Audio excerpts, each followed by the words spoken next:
Okay, I'll introduce. We're very happy to have Xiaochuan Lu, a former UC Davis postdoc. He got his PhD in Berkeley, came to Davis, is now at the University of Oregon. He's going to tell us about BSM custodial violations. So take it away. Okay, all right, thanks for the introduction. And I'm very happy to be here today. Although just even virtually, to share with you this my recent study on custodial symmetry. This talk is based on this paper last year with my collaborators Graham Cripps, a professor at University of Oregon, and his student Tom Tong, who is a postdoc now at UMass, and also Adam Martin, who is a professor at Notre Dame University. So in this work, we are studying custodial symmetry for beyond standard model physics. So the question we're looking into is the BSM physics custodial symmetric or not? Or like, are we allowed to have custodial violation in BSM physics? So how do we test this question? Like how do we check this? So when you think about this question, then naturally you would think about this so-called T parameter defined through this 2-point functions of the electroweak gauge bosons. And we know that this one will be constrained strongly, such as shown by this famous ellipse of S and T, and that I just copied over from this particle data group review. So we see from this plot that T parameter, which is this vertical axis, is constrained at something like about 0.1 level. So alpha times T is something like at per-mille level. So that's the usual what we would think of when we talk about custodial symmetry. And equivalently, there's also something called the rho parameter, which is linked with this T parameter by just the rho is 1 plus alpha T. So checking if T is 0 is the same as thinking if rho is 1. And on the other hand, we know this rho is given by the mass ratio between the W boson and the Z boson compensated by this Weinberg angle. So can I ask a question? Yeah, go ahead. On the right-hand side, it implies that the top loop is included in T. Is that how you're going to proceed? Yes. So like this, again, from this PDG review, right? They sort of like defined this T to be as this rho 0 minus 1. And this rho 0 is the mass ratio between the W and Z. So exactly as John was saying, using this definition is accounting this, this contribution to all of the custodial violations into T, right? So this is a well-studied subject, this custodial violation. In the past, something like 30, 35 years. So what is new? Like, why do we study it recently? And what could possibly be new? So in this talk, I will try to tell you several things. So the first thing I want to tell you is that this relation in the middle is just wrong. Okay, so it's not true. So I got confused by this for a long time. And maybe I should blame PDG for this, because as you see from below here that they show rho is this, and on the other hand, rho is 1 plus alpha T. But it's actually not the case, because the first expression here, the mass ratio, is actually some different rho parameter. It's called Waltman rho historically. And it's not only related to T, but also receives contribution from S and U and other electroweak parameters, precision parameters. So what is related to this alpha T is actually another rho in the literature called rho star 0. That's defined as an observable through this neutral current to charge current ratio of the fermion scattering. So that's a totally different quantity defined as compared to the mass ratio. So that's one thing I will tell you about. But this is just a clarification on what does this alpha t being constrained mean, right? It's not this Baltimore rho, but this is rho star 0. On the other hand, I will also tell you that more importantly, this constraint on alpha t, using alpha t to constrain custodial violation in beyond standard model physics only works for oblique physics, as emphasized in the original works, that where you assume beyond standard model physics only come as corrections to vacuum polarizations of the electroweak gauge bosons. And if you break that, right, in more general beyond standard model physics, then there are problems, because now you also have vertex corrections. Then the problem is that t, this t parameter, is no longer an observable. That's one point. Another is that since it's not an observable, you can guess that it cannot serve as custodial violation indicator anymore. So we need some new indicators. We can check a quick example to see this. So here is a non-oblique example. Sorry, can you just clarify a little bit what you mean exactly when you say it is not an observable? Certainly in any theory, I could calculate those vacuum polarizations. So what do you mean? Yeah, you can calculate the 2-point function, of course, but then it's not something you can check by measured quantity. So for example, if you change your operator basis, that 2-point function value will change. Okay. I will give you explicit examples later on in the talk to show you the details of that. Good. Okay. Thanks. So a quick example is like this. We have considered this UV theory, which is standard model plus some heavy vector-like, two vector-like fermions, capital N and capital E. For simplicity, we assume they're degenerate at this state. So they have the exact electroweak quantum numbers as the standard model neutrino, right-handed neutrino, and standard model right-handed E. So then we can give them Yukawa interactions like this, just similar to the standard model Yukawas. And then we see that since you can write the Yukawa interactions into this form, then we see that if you pick the modulus of yn and ye to be the same, then there is a SU2R symmetry that can be preserved through this transformation. So this is the custodial symmetry. But if they don't share the same modulus, then there's no custodial symmetry. So another way to see this is like if you integrate out this capital N and capital E at tree level, you will generate this operator and plus others. But this one is a custodial violating operator, and you see the Wilson coefficient of that is proportional to yn mod square minus ye mod square. So again, if they're the same, then this is gone, it's custodial preserving. If it's not the same, then it's custodial violating. But if you calculate this alpha t through this vacuum polarization, then obviously it's 0 no matter what relation is between yn and ye, because you don't have at tree level, I mean, you don't have the 2-point function generated for the electroweak gauge boson. The only interaction you have is this one. So the vacuum polarization diagrams are trivially 0. So t is 0 in this example. So you see t doesn't tell you if custodial symmetry is there or not, because it doesn't distinguish the two scenarios, yn modulus equals ye or not. So this is a quick example to show you that when you include this kind of explicit vertex corrections, that's non-oblique physics, that you need new indicators for custodial violations. Okay, so now here is an outline of this talk. So first I will explain why do we care about symmetries, because symmetries define the theory. And then I will give a quick review on what is custodial symmetry precisely. Then I will move on to explain in the case where beyond standard model physics is oblique, then how do we constrain custodial violation? And this is just a review of the 30, 40-year work in the past, then with a focus on electroweak precision parameters. And then finally, I will move on to the real case we're interested, which is when you go to non-oblique beyond standard model physics, then how do you now constrain custodial violations or test the custodial symmetry?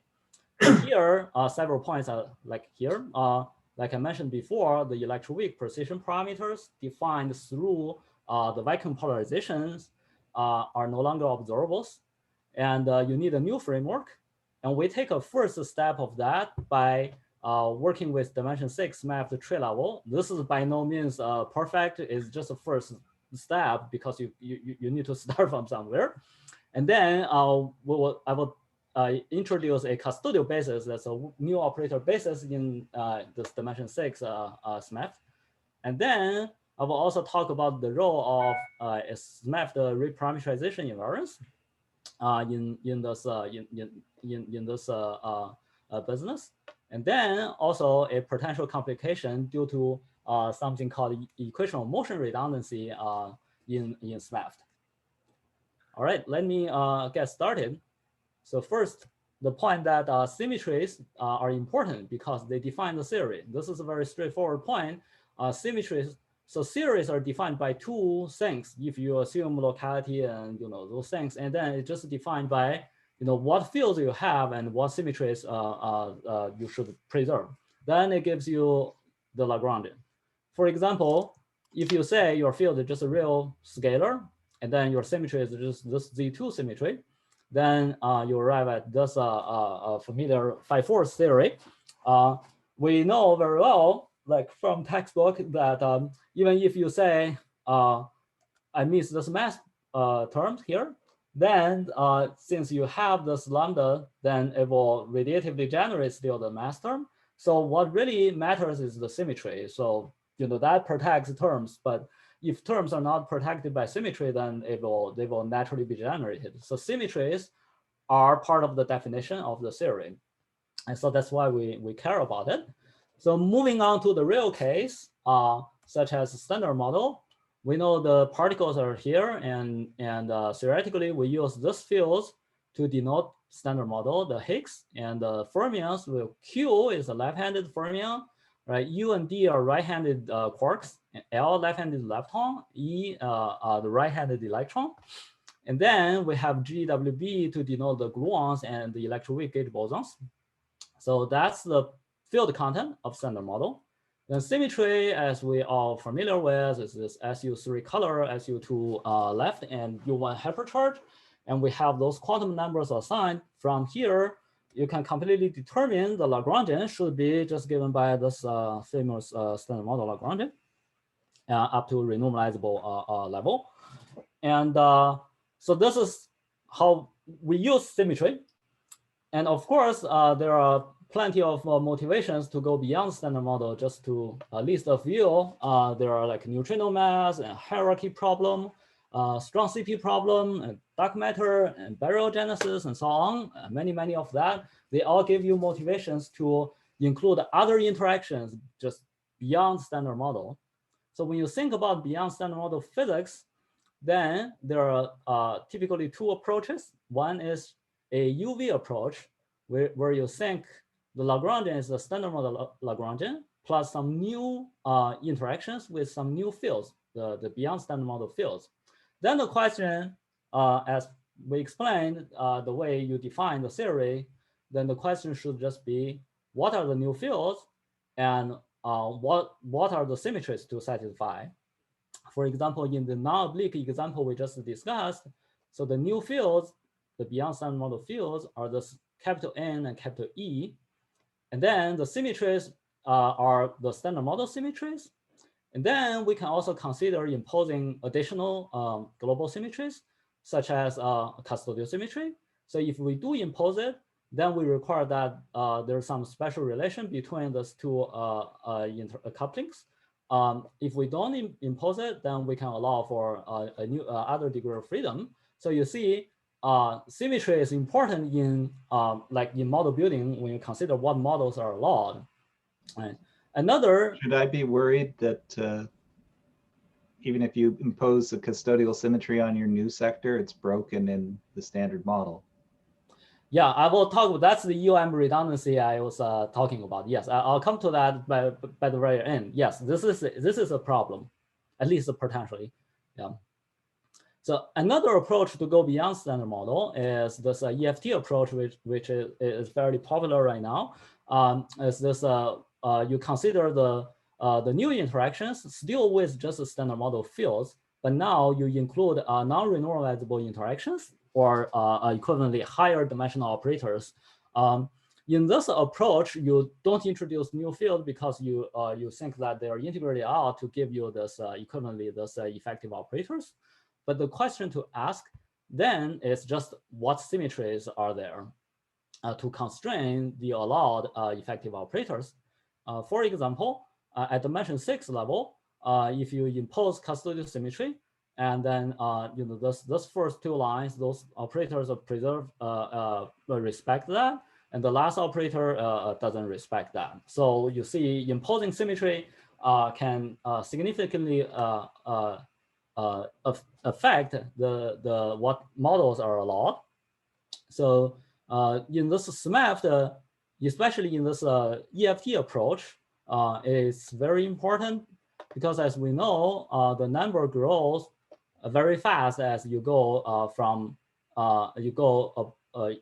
along these dimensions. So at dimension 6, for example, you have in total in standard model, you have something like 3,045 effective operators.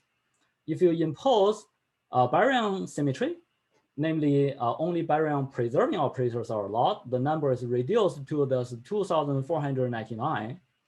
And if you further impose, on top of baryon symmetry, further impose flavor universality, that will reduce the number to just 76. So you see, you don't, of course, you don't want to work with 3,000 operators. So asking like what symmetries are there and helps significantly.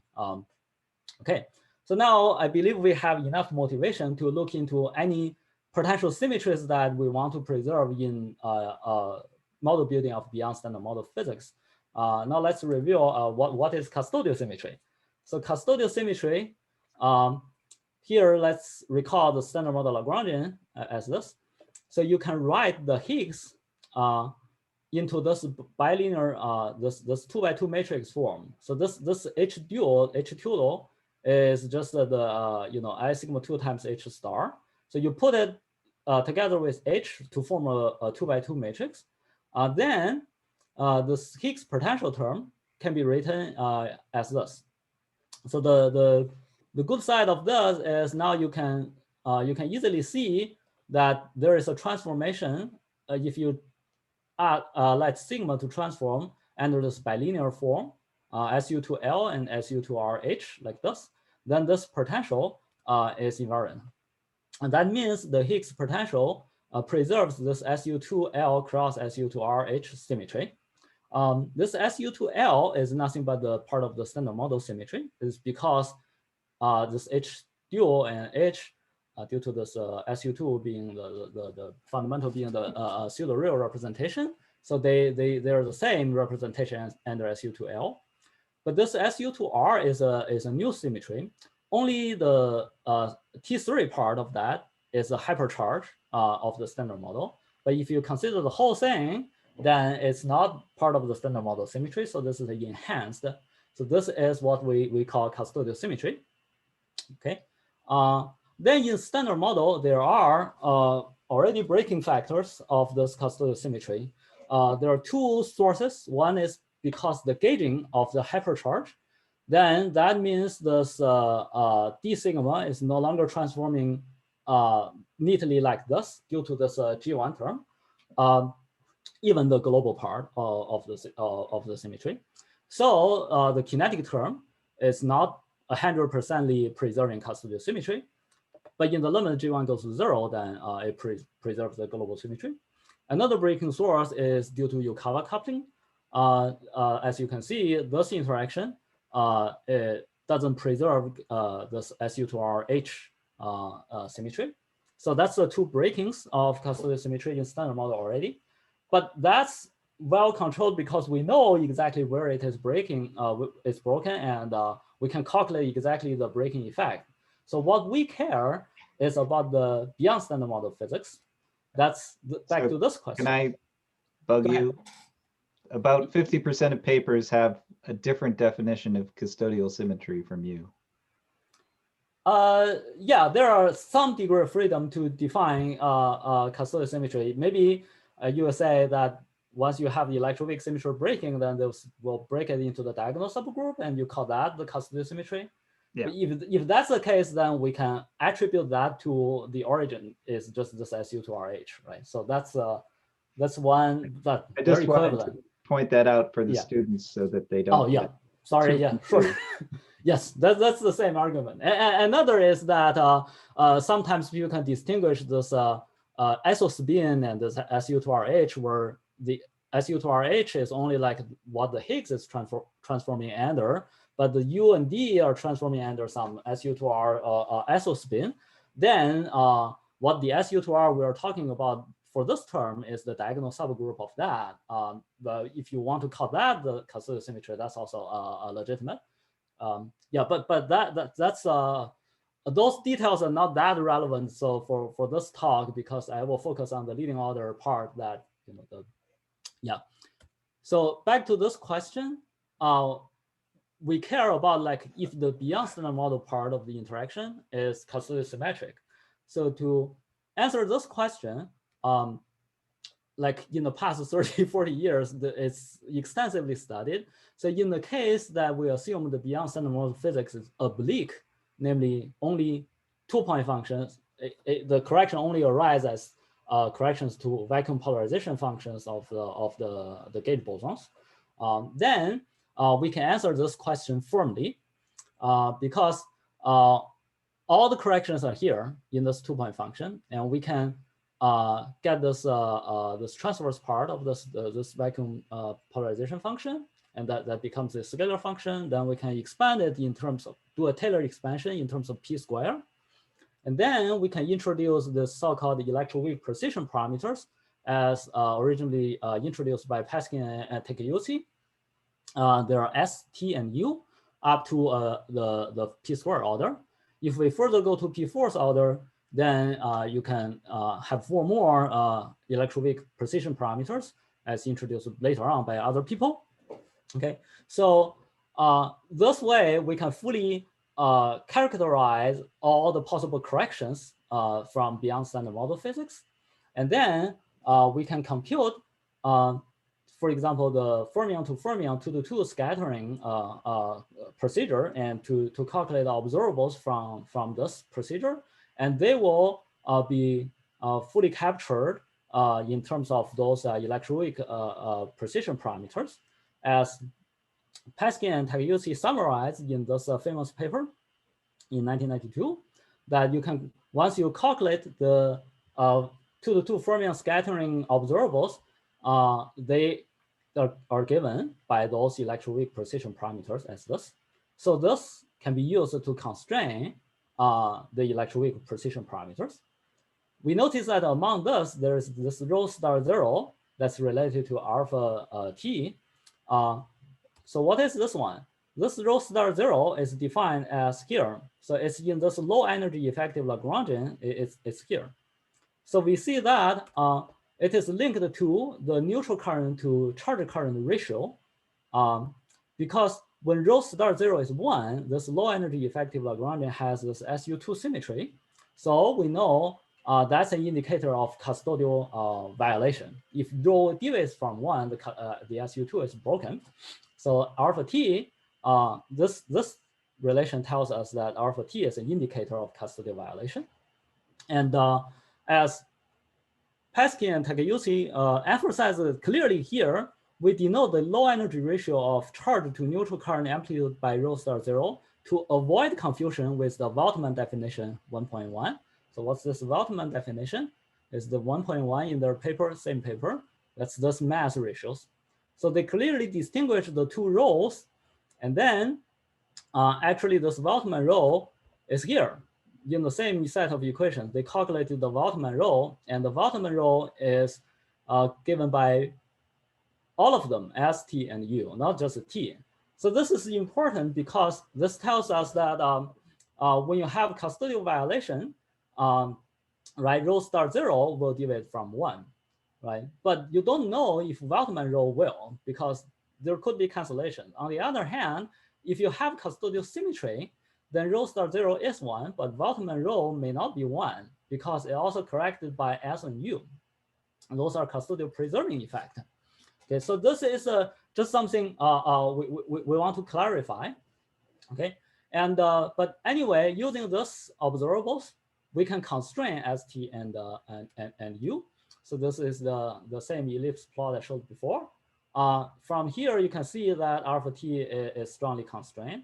And the constraint basically comes from the first two lines in this set of observables, this Baltimore Law and this symmetry, this Weinberg angle measurement through a symmetry. So that's basically this one, the MW, and this symmetry. And this blue one and this dotted purple one basically constrain this give you this ellipse. Okay, so now we get this clear. So there are two different roles. This Baltimore row is not custodial violation indicator. It could be corrected by custodial symmetric effect. So I'm really confused by why PDG says all of those things here. They're very confusing, at least, if not plain wrong. So have you contacted the authors of that review? No, I haven't tried. They update it every 2 years. This is your chance. You can see the date here. This is August 2020. So this is the most recent version of this. And so it doesn't look like updated yet. 2022, you should have it fixed. I hope so. Let's hope that. Okay. So let's see an explicit example just to make sure about this point, because I was really confused by this. So this is an oblique example where you have a heavy W prime that you integrate out. And this is purely custodial symmetric UV physics. So we have two SU2 gauge symmetries, let's call that SU2A and SU2B. So we have WA and WB here. And this heavy scalar, capital Phi, is transforming again like this bilinear form. So then it preserves this SU2A cross SU2B.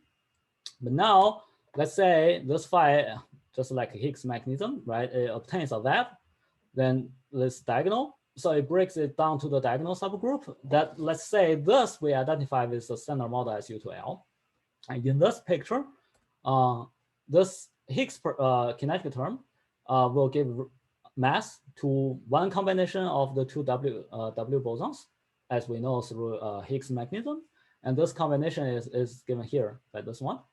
So follow the usual routine, we rotate the WA and WB into this W prime and W, where W prime is this massive mode now, and then we can integrate it out.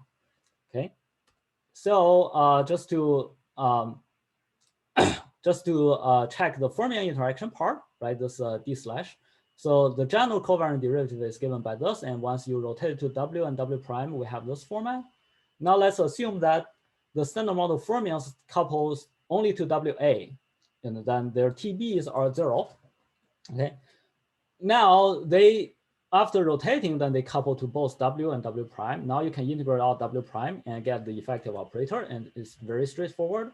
Once you integrate them out, you see you get the effective operator proportional to this JW. That's the standard model W current, this fermion current under this SU2L.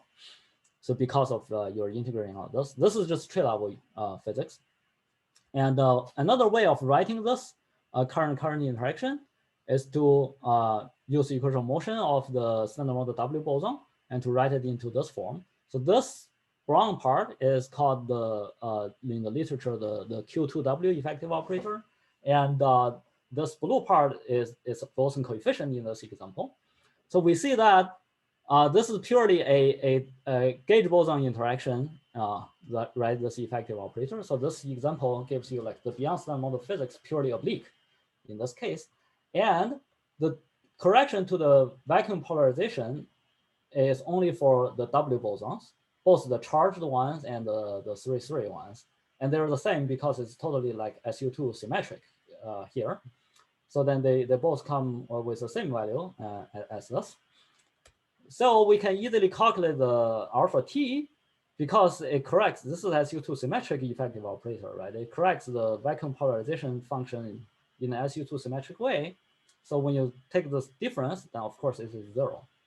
But if you calculate the Baltimore rho, then it's non-zero because although this polarization shifts W mass and Z mass in the same way, But this angle, this Weinberg angle, also receives correction because you need to define it through the alpha and G fermi and MZ, but MZ is shifted. So Waldman-Roe does deviate from 1. So this is a clear example that just confirming that Waldman-Roe receives custodial symmetric corrections, not just custodial violations. Okay. May I ask, is there there are different definitions of the Weinberg angle, right? Yeah, there are a way to find the definition which make this thing work or not? No matter which case you define the Weinberg angle, right? You need to face the correction this will give to that, right? So unless you can find a definition of Weinberg angle that doesn't depend on right the correction, right? If you yeah, so I just don't see.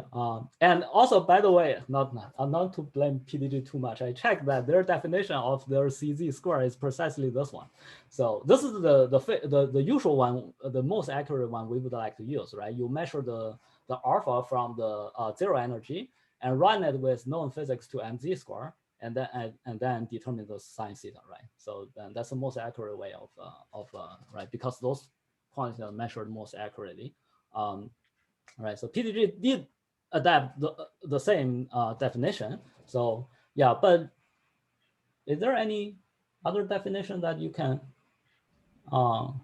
You can define a definition that makes it true, but that's trivial, man. You just right, you just defining Roe-Waldman to be 1. That's the No, you define the angle so that Roe-Waldman only measures custodial violation. But. Yeah, you can define it that way too. Yeah, but that's not from other obvious observables, right? You need some awkward combinations. Yeah, that's true too. Yeah.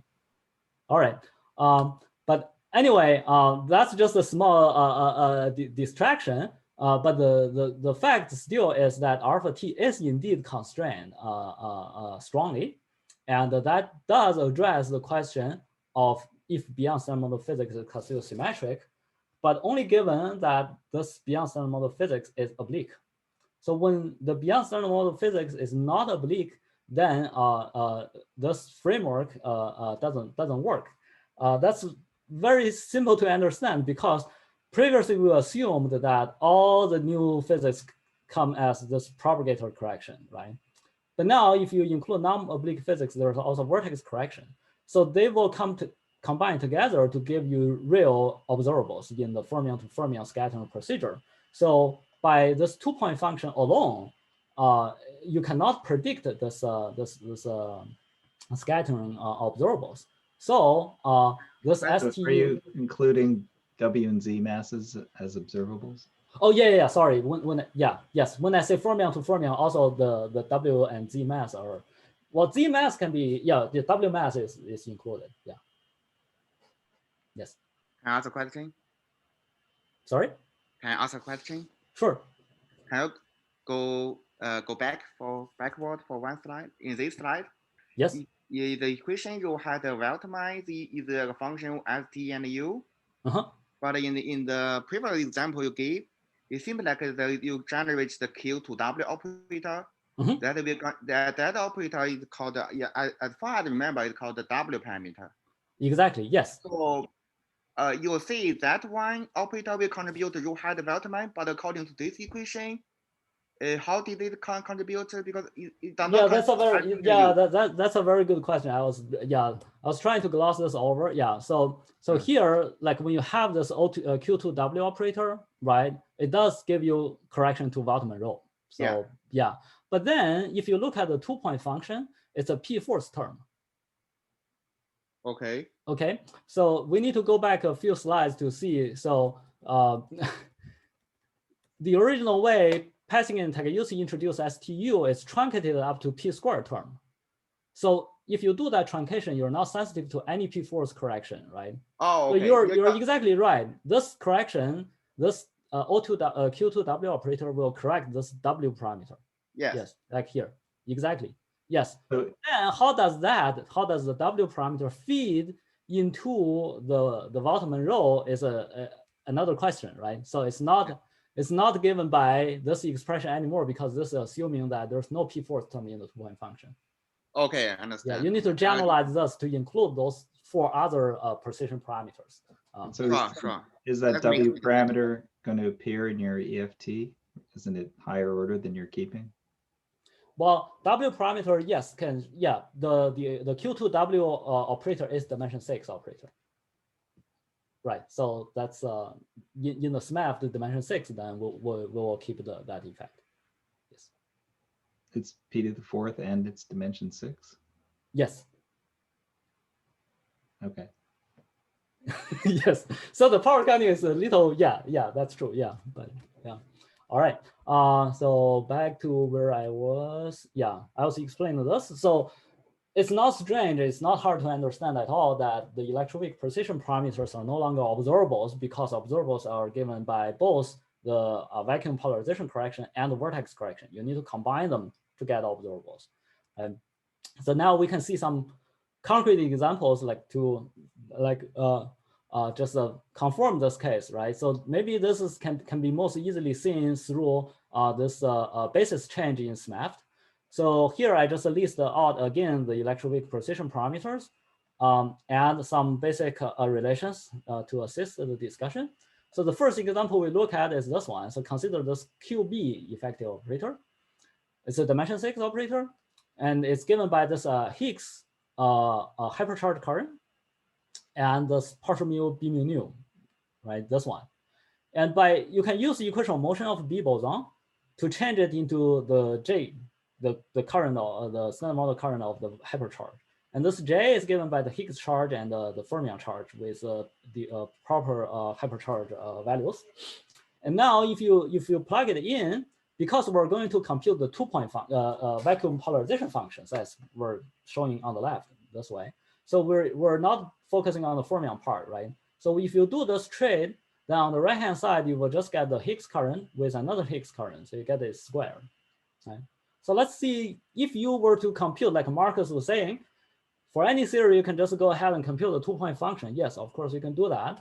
If you compute it with the left-hand side, what you would get is the following. So since H dagger this Higgs current, once you take the value of the Higgs, it will give you just the Z boson, right? So this one is basically partial square acting on B boson. So we know Z boson is a combination of W3 and B. So if you use this side to calculate, you will get pi 3B and pi BB. And they come with this. And then you can plug them in and to calculate the electroweak precision parameters. So you see that this is up to P squared. So there is no P force. So all the blue ones are 0, obviously. So for the black ones, since there is no pi WW or pi 3, those are 0 in this example. So T and U are both 0. The only non-zero one is S, and you go ahead and plug it in. It's very easy to see alpha S is this value. T is 0. Okay, that's what you obtain from the left-hand side. Now let's use the right-hand side. Right-hand side is this Higgs current squared. So that's this one squared. So basically you get pi ZZ. Go ahead. S is dimensionless, right? There's a missing scale somewhere.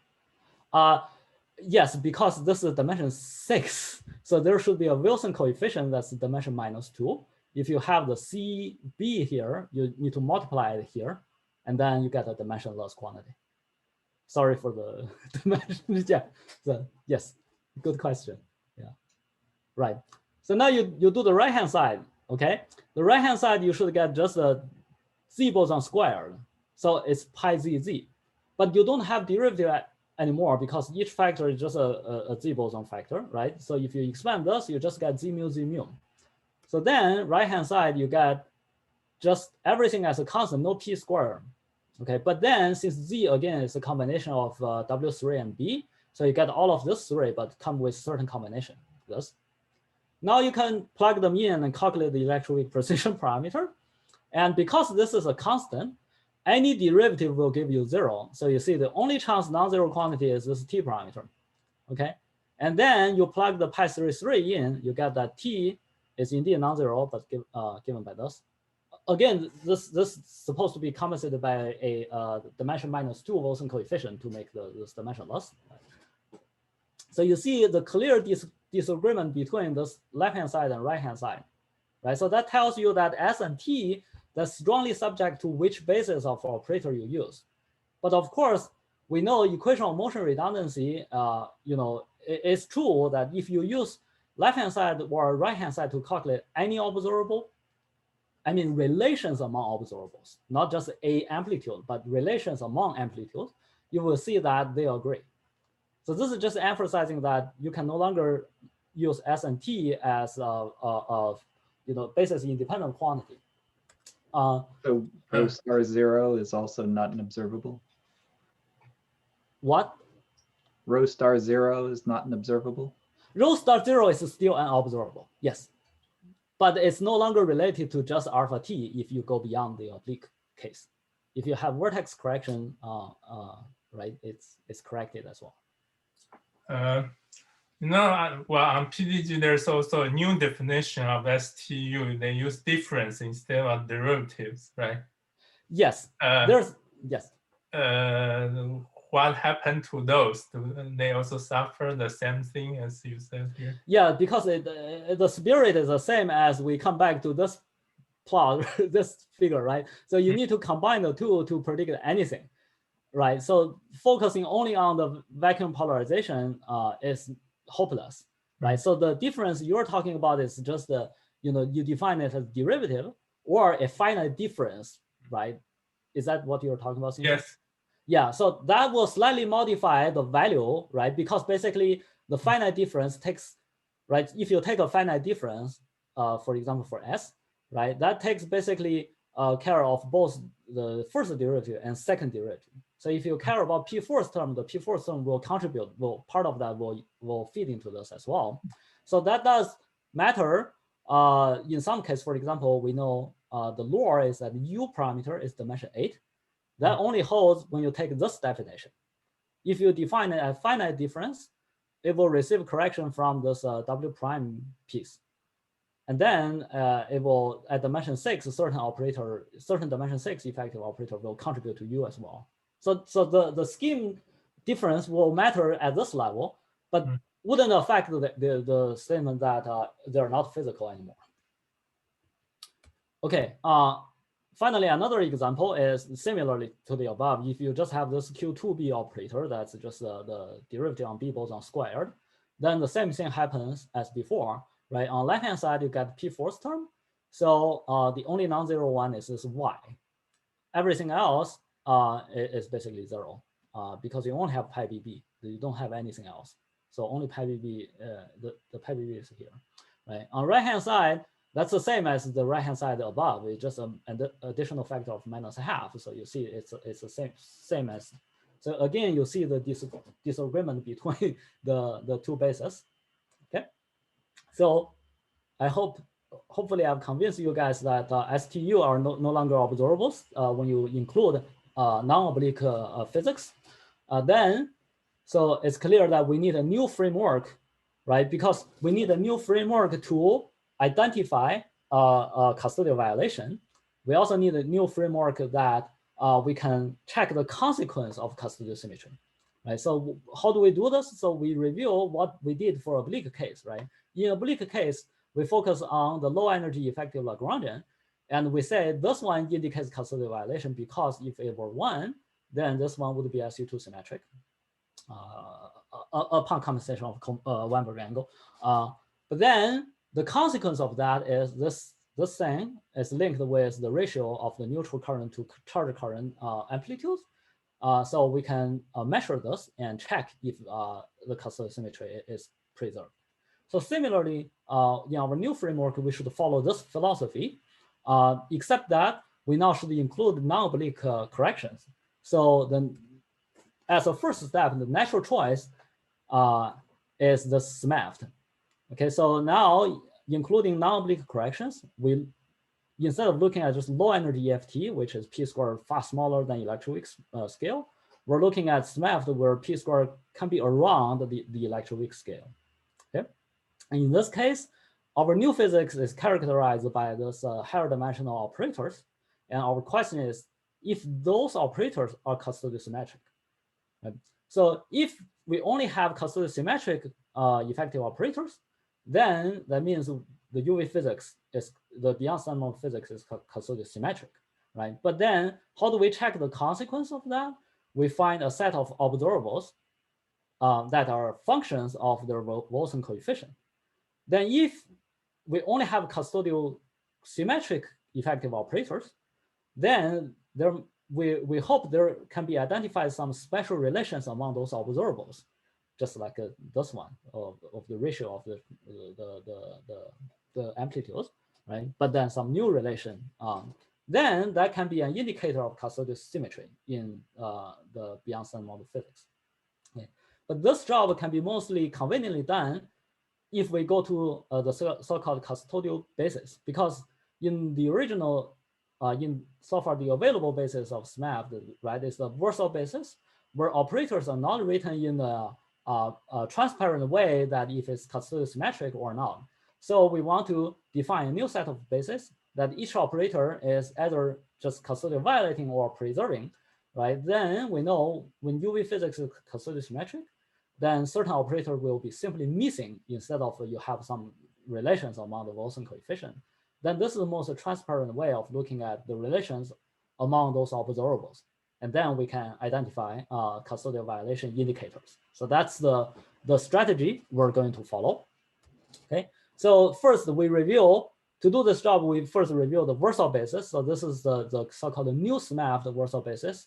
It's just a SMEFT extended to include right-hand neutrinos, because since we're talking about custodial symmetry, so it would better include right-hand neutrinos into the picture as well. So there are, like you're familiar with, like 76, or depending on how you count, or 59 effective operators. That's baryon preserving for one generation. And including right-hand neutrino, we have some additional ones. And then our job is to rotate to custodial basis. So what we do is very simple. For example, in the versal basis, you have those two operators, like this UH and the DH, right? They're written in this form, right? But they're not exactly in the custodial symmetric or violating form. So we just combine them into this plus and minus. Then you can see that the plus one is given by an insertion of P plus, which is 1. So in this way, you see it's custodial symmetric. Then the minus one is given by an insertion of TR or tau R3. Tau is just the poly sigma matrices, so just a sigma 3. So tau R3 insertion of it. Because we know the effective operators are standard model symmetric. So the only way that it will break this SU2R is by insertion of this TR3. So you see, like in this example. So we're just doing this small diagonalization of things, recombination, like plus and minus. So one will be custodial symmetric, the other is violating. So you can extend this to other sectors of the operator basis. So using, again, like this insertion of 1 gives you custodial symmetric combinations, and insertion of tau R3 will be custodial violating. And you can translate other versal basis operators and define new custodial basis operators. Our notation here is anything in versal basis is a Q, and the Wilson coefficient is a capital C. And our new basis is denoted by O, and the Wilson coefficient is little a. So this is just a dumb thing of a notation difference to carefully keep track of which basis we're in. Then similarly, for the Higgs current and fermion current, you can also see sometimes it's just the custodial violating because of this tau R3, and some are custodial symmetric because this one doesn't have any tau R3. Okay, extend this to the whole thing, you will get this one. So the whole basis, that's what we call the custodial basis. Those red ones are custodial violating operators. So if your UV physics is custodial symmetric, when you integrate out heavy particles to generate effective operators, you shouldn't have any custodial violating effective operators generated. So that's the spirit here. All right. So now with that all set up, we can now go ahead and construct some custodial violation indicators from the observables. So here is an example. Let's look at the 7 observables. Those are mostly like available from lab, and then from maybe LHC is better measured for MW square. And then we just take this slide as an example, demonstration example of how to use this philosophy to construct new custodial violation indicators. In this example, relevant to these observables are the standard model couplings G1, G2, and V. Okay, so we have three couplings in standard model relevant for those 7 observables. So you can imagine that eliminating or fixing those 3 parameters, you can find 4 other relations that can serve as standard model predictions, right? So if you do have beyond standard model corrections, and those 4 functions will capture the corrections from those Wilson coefficients. Okay, so we define those 4 functions: rho hat, r hat, and those things. And x hat is just the auxiliary one that you can define with these 3. And then so those 4 will be precisely 1 if there were no beyond standard model physics, because we eliminated the 3 standard model parameters already. But with the standard model, with the beyond standard model physics, they are corrected as this. So this is all tree-level, very trivial calculation, straightforward. You can just go ahead and plug in the effective operator and calculate the decay width and those quantities, and you'll find this. Okay, nothing special.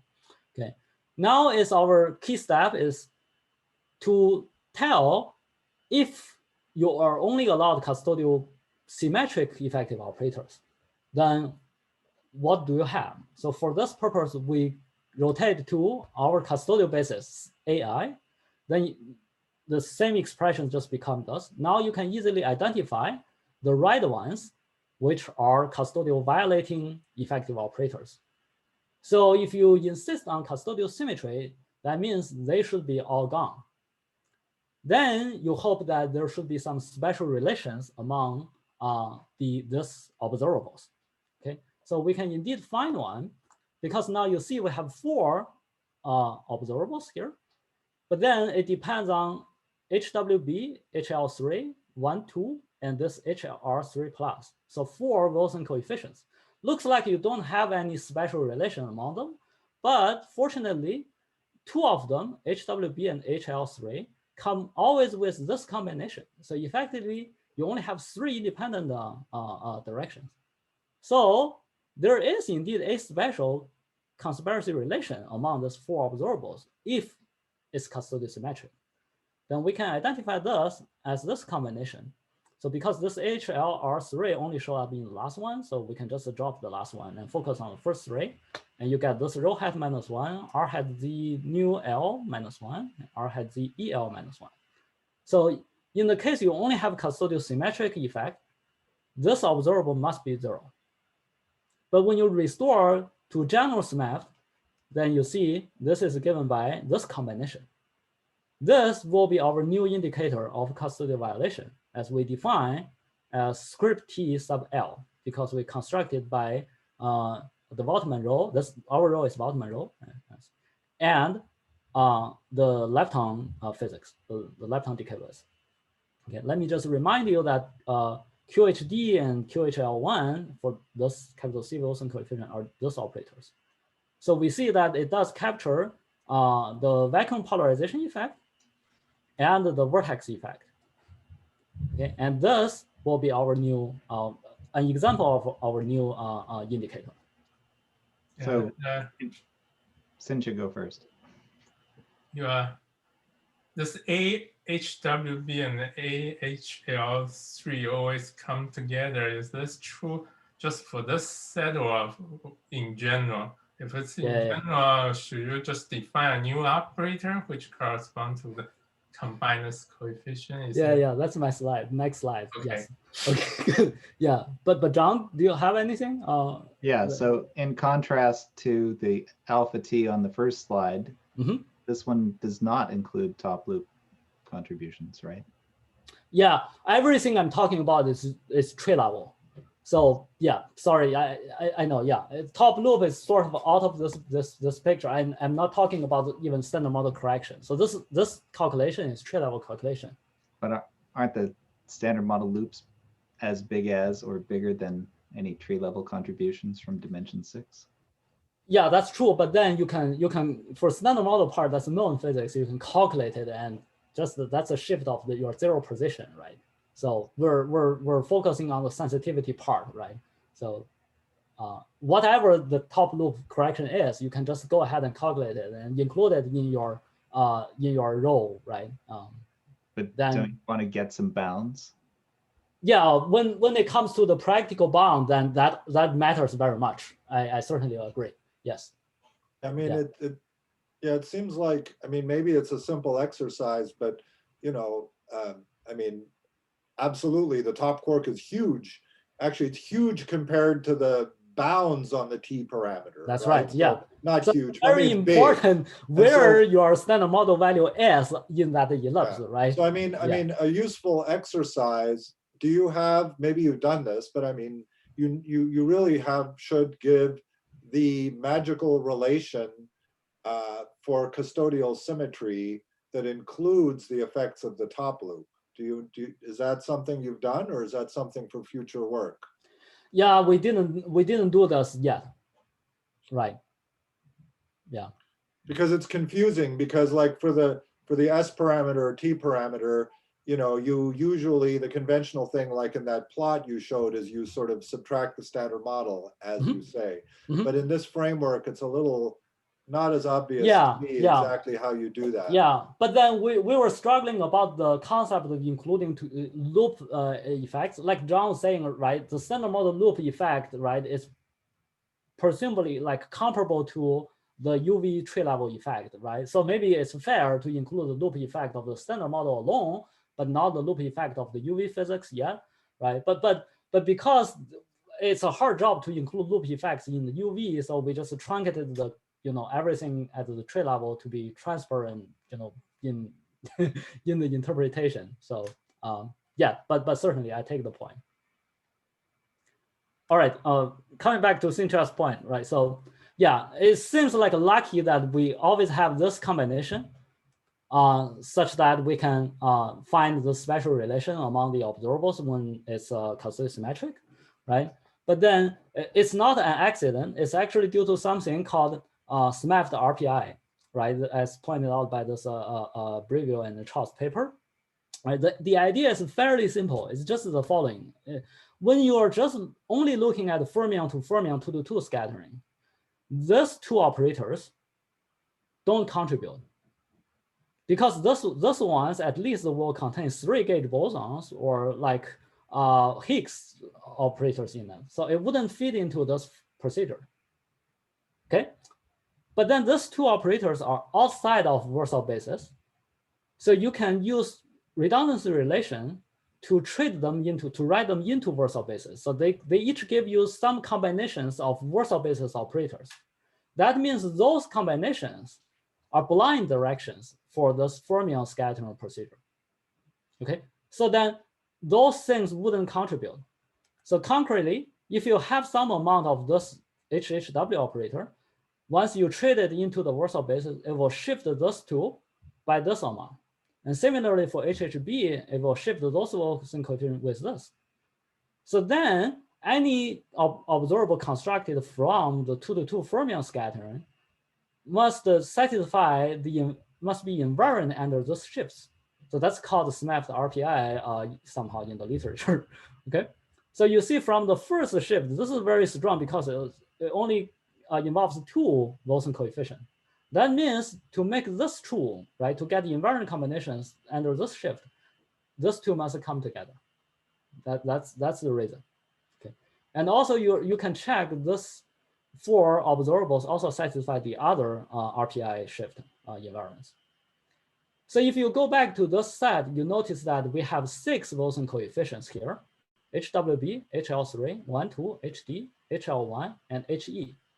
We only had 4 observables, right? So naturally, you would ask the question, is it helpful to include more observables to better determine this Wilson coefficient, right? The answer is, if you focus on just using 2-to-2 fermion scattering, there's no hope. Because 4 observables, 6 unknowns, if you solve for it, there are 2 free directions. they're precisely those two RPI directions. So including any new observable just for this 2-to-2 formula will be redundant. This is like we only recognize later on. Initially, we also include some W decay to EL new observable, but then we find that's totally redundant to this 4. So that's because of that's a manifestation of this RPI relation. Does this answer your question, Xinqiao?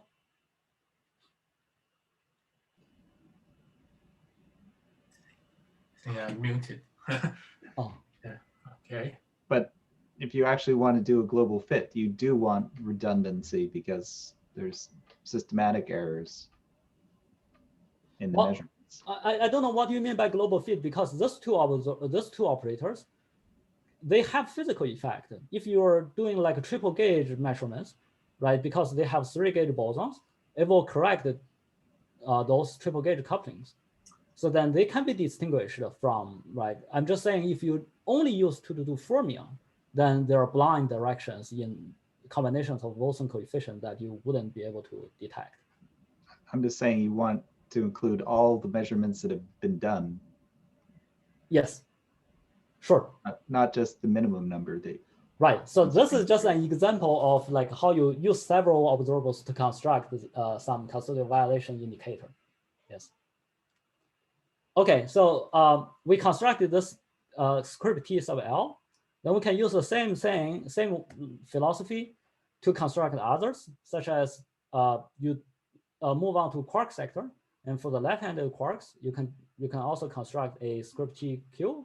And for the right-handed quarks, you can construct some script TQR, just similar to the script TL. So you can construct others, but just for the quark sector, the practical measurement is not that useful because it's hard to distinguish to get the partial width clear, right? It's hard to measure, especially for the first and second generation. It's essentially indistinguishable.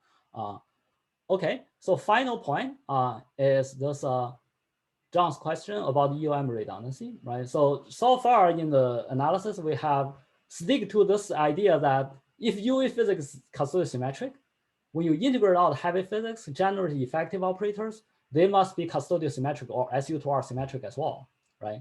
But this is actually not exactly true because standard model breaks custodial symmetry already. So what happens is when you integrate out UV physics, the effective operator you directly generate must be SU2 invariant, that's for sure. But some of them could be outside of Warsaw basis. Then you need to use redundancy relation to write those operators back into Warsaw basis combinations. But when you use the redundancy relations of SMEFT, that sometimes involves the equation of motion of standard model. But since standard model breaks custodial symmetry, the equation of motion will break custodial symmetry as well.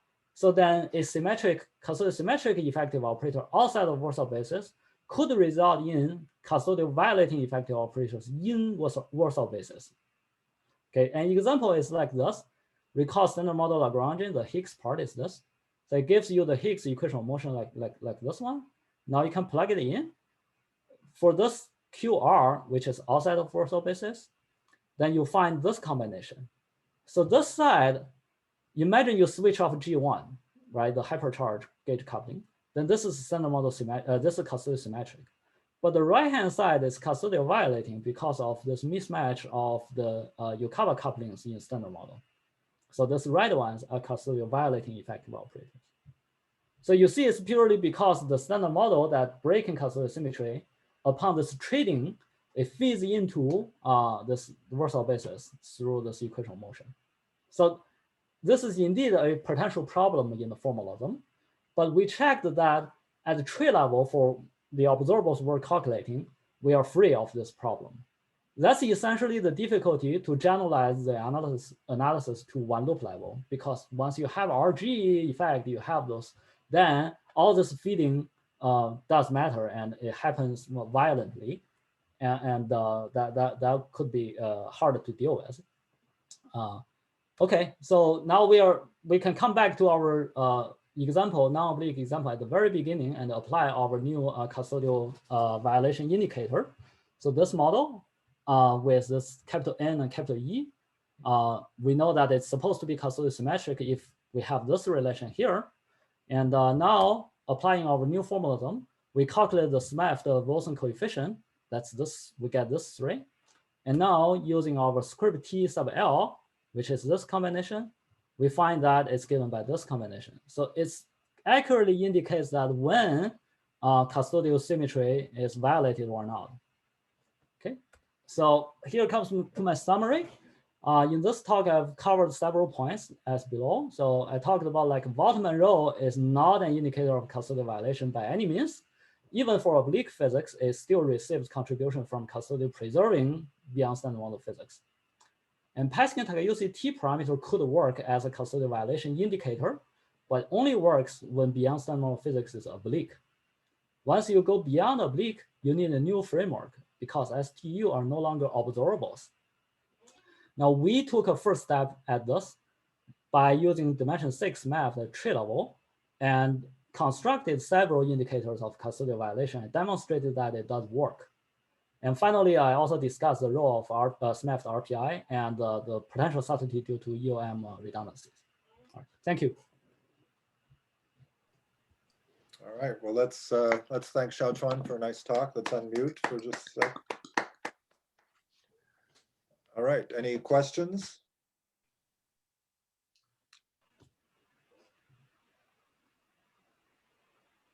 I have a number of questions, but I'm going to save them for when the microphone is off. So when are you going to finish the one loop calculations? Well, it depends on which one loop calculation you mean, right? If you mean, I mean, you have this alpha TL. Yes. I want to know what the bound on it is. Right. For that, yeah, for that you have to work out the standard model one loop part and then compare that. Yeah, take that into account as the 0 position, right? The central position. Presumably, all those loops are calculated. It's just a matter of putting it all together. Right. Yes. So yeah, that's a straightforward step to do. Right? Yeah. So in a month, you'll tell us the bound? Oh, I'm not currently working on that actually. Yeah. Yeah, but that's a good, yeah, that's a straightforward step to be included. Yes. Thanks. any other questions? Any questions from our students?